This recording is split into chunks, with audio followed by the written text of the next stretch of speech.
Rêveberên du tîmên navdar ên futbolê ku wek tîmên Kurdan tên nasîn li Diyarbekirê hatin cemhev. Serokê tîma futbolê Dal Kurdê Welat Qiliç Aslan li gel şandeyekê serdana tîma futbolê Amedsporê kir. Rêveberên Dal Kurdê ji aliyê serokê Amedsporê Selahattin Yıldırım ve hatin pêşwazîkirin. Serokê Amedsporê Selahattin Yıldırım di hevdîtinê de formeyê Amedsporê diyariyê serokê tîma futbolê Dal Kurdê Welat Qiliç Arslan kir û keyfxweşiya xwe ji serdanê anî zimên.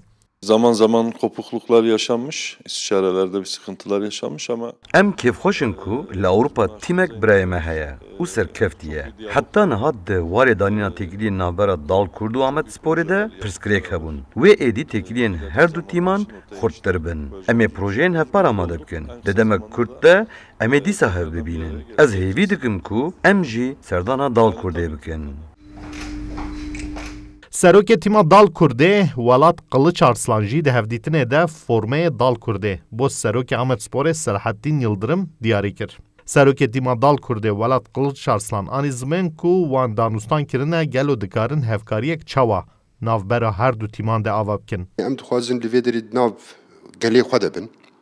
Hem li vir hem li başûr her du perşedî belkî ana biçik zehmet be. Lê gelek rexle jin me hatin girtin ku Dal Kurd xwe dûrî ji vakê digire û Dal Kurd li dûrî welê tê em dixwazin xwe li welatê xwe nav milletê xwe nav birayê xwe ji hebûna xwe diyar bikin. Derfet çê bibe em ê dixwazin akademiya vekin yani bo ciwanê xwe bo mindalê xwe dikaribin van tiştana pêk bînin em ê bixwazin pêk bînin wek tîmê her sê çar perçê Kurdistanê jî em dikarin li Ewropayê jî li vê derê jî wek xwarê turnuva jî ava bikin bi hev re bilîzin. Spelar till Dilan Ismail! Tîma futbolê Dal Kurd a ji aliyê Kurdan ve hatiye damezrandin niha di Lîga Swêdê ya Bakur de dileyze û di nava tevahiya Kurdên cîhanê de xwedîceheke taybet e. Amedspora tîma Diyarbekirê jî li Tirkiyeyê di Lîga Duyemîn a Komaspî de dileyze û piştgiriya Kurdan werdigire.